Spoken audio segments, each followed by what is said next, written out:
एक बार चेक कर लेते हैं नर्लिंग पैटर्न हमारा बराबर से आ रहा है कि नहीं। कागज़ या फिर कपड़े से इस तरह से एक बार चेक कर लेना है। तो यहाँ पर आप देख सकते हैं नर्लिंग हमारा प्रॉपर तरीके से आ रहा है। तो हमें इसी पोजीशन में हमें नर्लिंग को पूरा कंप्लीट करना है। जॉब के ऊपर जितना भी आपको डायग्राम में साइज दिया जाएंगे, जितने लंबाई में उतने लंबाई। हेलो एवरीवन, आप सबका स्वागत है मेरे यूट्यूब चैनल लीलर्न आइडिया में। आज हम देखेंगे कि नर्लिंग किस तरह से किया जाता है जॉब के ऊपर।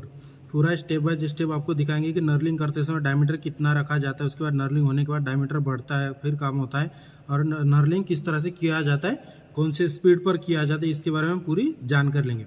सबसे पहले क्या करना है, जैसे जॉब का जो भी साइज़ दिया जाता है उस साइज़ को सबसे पहले टर्न कर लेना है। उसके बाद जॉब कभी भी जॉब डायग्राम के ऊपर नर्लिंग का दिया जाता है कि हमें कौन सा नर्लिंग करना है, स्ट्रेट नर्लिंग करना है, क्रॉस नर्लिंग करना है, फिर डायमंड नर्लिंग करना है। तो और उसके साइड में उसका ग्रेड भी दिया जाता है। तो हम आज करने वाले इसके जो हमारा जॉब है, जॉब के ऊपर मीडियम नर्लिंग करने वाले हैं डायमंड आकार के। जो डायमंड ये हमारा नर्लिंग टूल है, इसमें दो रोलर लगे हैं एक दूसरे के अपोजिट डायरेक्शन में। यहाँ पर आप देख सकते हैं रोलर में जो ग्रू कटे हैं एक दूसरे के अपोजिट आकार में। जब हम नर्लिंग करते तो डायमंड आकार के नर्लिंग होता है। और ये हमारा मीडियम ग्रेड के नर्लिंग टूल है। तो ग्रेड बताने का एक ही उद्देश्य है कि जब हम कभी भी नर्लिंग करते हैं तो नर्लिंग करने के बाद जॉब का डायमीटर बढ़ता है, तो जॉब का जो नर्लिंग टूल का जो ग्रेड होता है, ग्रेड के हिसाब से जॉब का डायमीटर हमें माइनस करना होता है। तो जैसे मान लीजिए कि हमारे मीडियम ग्रेड के नर्लिंग टूल है, तो मीडियम ग्रेड नर्लिंग का होता है 1 mm। मतलब अगर हम जॉब का डायमीटर मान लीजिए कि 25 mm है नर्लिंग के बाद, तो उसका साइज हमें नर्लिंग करते समय इसका साइज 1 mm माइनस करना होता है, जिससे नर्लिंग करने के बाद 1 mm प्लस हो जाता है। तो हम मीडियम नर्लिंग करेंगे, जैसे जिसका ग्रेड है 1 mm। तो हम इसे सबसे पहले आपको गिन के दिखाते हैं। इसका जो साइज है यहाँ पर है, आप देख सकते हैं 24 mm है, 24।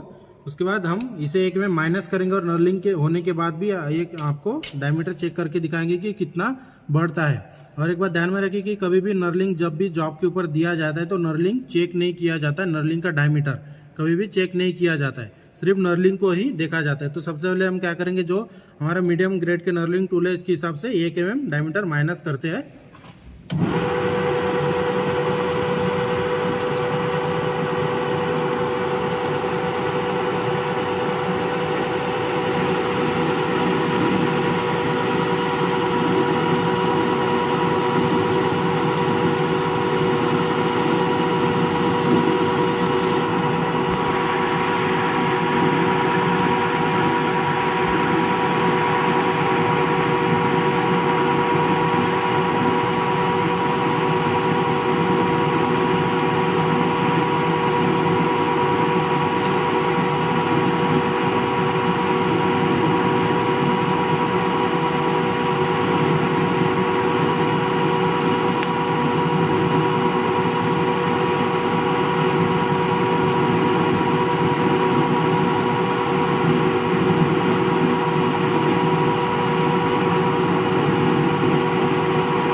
तरह से 1 mm का हमने डेप्थ ऑफ कट दिया था।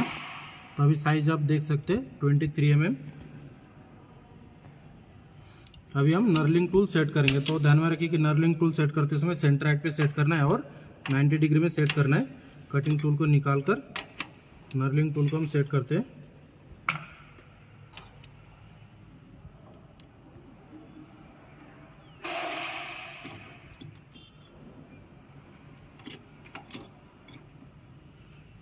और एक बात ध्यान में रखना है, नर्लिंग करते समय अगर जॉब का डायमीटर कम रहे तो सेंटर सपोर्ट जरूर लगाए, क्योंकि जब हम नर्लिंग क्या होता है, जब जो नर्लिंग टूल के ऊपर प्रेशर देने के बाद ही इसके ऊपर नर्लिंग पैटर्न बनता है। तो अगर जॉब का डायमीटर कम रहता है और जब हम नर्लिंग टूल से प्रेशर देते हैं तो जॉब का अलाइनमेंट बिगड़ जाता है। इसलिए जॉब का अगर डायमीटर कम रहे तो सेंटर सपोर्ट जरूर देना चाहिए। और जॉब नर्लिंग करते समय जॉब को अच्छे से टाइट करना है। इसके बाद cutting knurling tool centre right में सेट करने के बाद हमें जॉब के ऊपर सेट करना है। डायरेक्टली नर्लिंग हमें स्टार्ट नहीं करना है, मशीन की स्पीड लो सेट कर लेना है।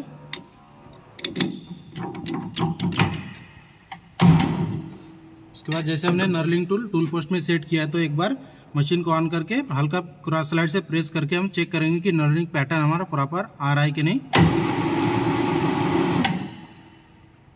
तो यहाँ पर आप देख सकते हैं जो नर्लिंग वाला पैटर्न है हमारा प्रॉपर से आ रहा है। और नर्लिंग करते समय मीडियम लो स्पीड रखना है और ऑयल का उपयोग करना है कूलेंट के रूप में पूरे जॉब के ऊपर, और फीड भी एकदम लो रखना है ताकि हमारा नर्लिंग पैटर्न बराबर से आ सके। स्टार्ट करना मशीन को लो स्पीड में चालू करके हमें क्रॉस स्लाइड की सहायता से डेप्थ अप कर देना है और कैरेज की सहायता से मशीन को चलाना है।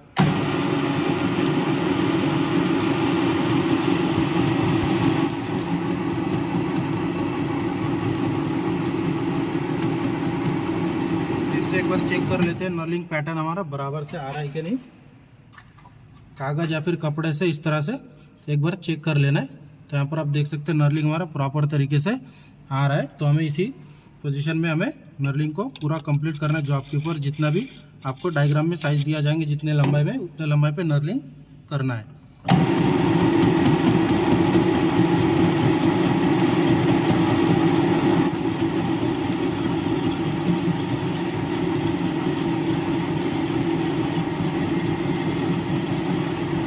फीड एकदम लो फीड देना है। और एक बात ध्यान में रखना है, जैसे मान लीजिए कि हमें पूरे जॉब के ऊपर हमें नर्लिंग करना है, जैसे हमने पहले एंड तक लाया है टूल को, तो टूल को पूरा बाहर नहीं निकालना है। बाहर निकालेंगे तो इसकी सेटिंग फिर से बिगड़ जाती है। तो इसलिए कभी भी टूल को बाहर नहीं निकालना है, फिर बैक भी नहीं लेना है जब तक नर्लिंग कंप्लीट नहीं हो जाता है। ऑयल का पूरा अच्छी तरह से यूज़ करना है। फिर से हम स्टार्ट करते हैं। हल्का टेप दे देंगे हम क्रॉस स्लाइड की सहायता से। इसके बाद इसी कट को हम जाने देते हैं। क्रॉस स्लाइड को एकदम लो फीड में अपने हाथों से मैनुअली ही ऑपरेट करते रहना है।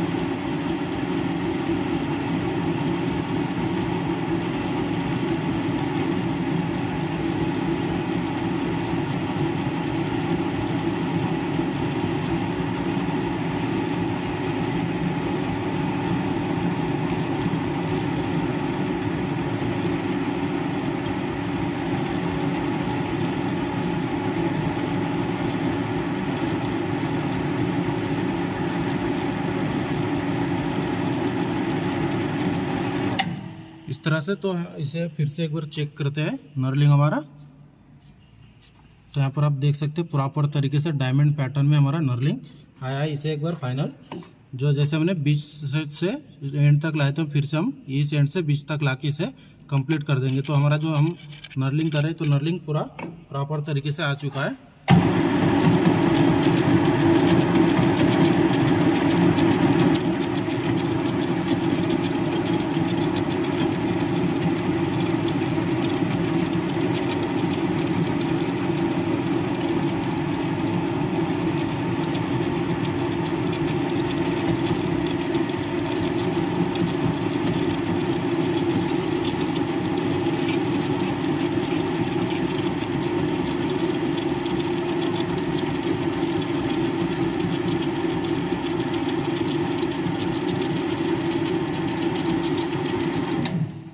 इस तरह से हमने नर्लिंग पूरा कंप्लीट कर लिया है।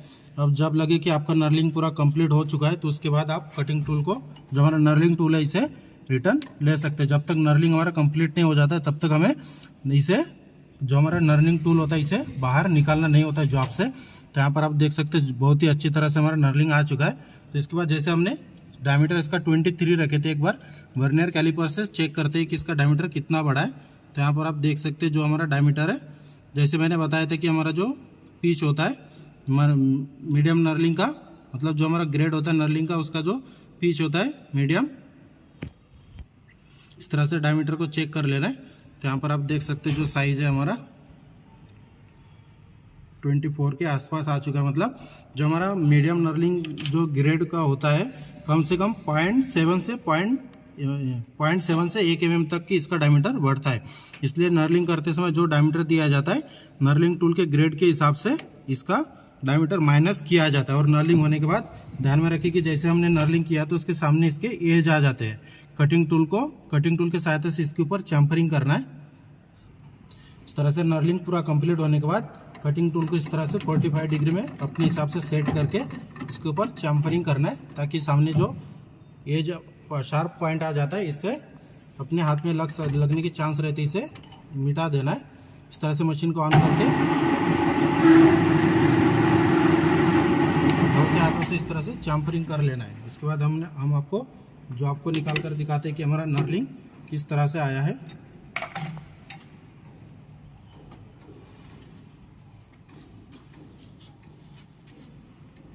तो यहाँ पर आप देख सकते हैं जो हमने जो नर्लिंग किया है पूरा प्रॉपर तरीके से, बहुत ही अच्छी तरह से हमारा यहाँ पर नर्लिंग आ चुका है। नर्लिंग को इस तरह से ही किया जाता है जो हमने प्रोसेस आपको बताया है। और ध्यान में रखिए कि जब अगर नर्लिंग टूल जब हम यूज़ करते हैं तो अगर नर्लिंग टूल बहुत दिन अगर हो गया होगा यूज़ करते हुए, तो जब हमने 90 डिग्री में एकदम एक्यूरेटली सेट किया था तो हल्का इसे 5 से 7 एंगल इस तरह से एंगल में सेट करना है। अगर नर्लिंग टूल हमारा बहुत दिन यूज़ किया हुआ हो जाता है तो, अगर नया टूल है तो हम 90 डिग्री में सेट करके ही हम नर्लिंग कर सकते हैं। और इस तरह से आज का जो हमारा वीडियो था यहाँ पर हम कंप्लीट करते हैं। और वीडियो अच्छी लगे तो हमारे चैनल को सब्सक्राइब करें, शेयर करें और लाइक करना ना भूलें।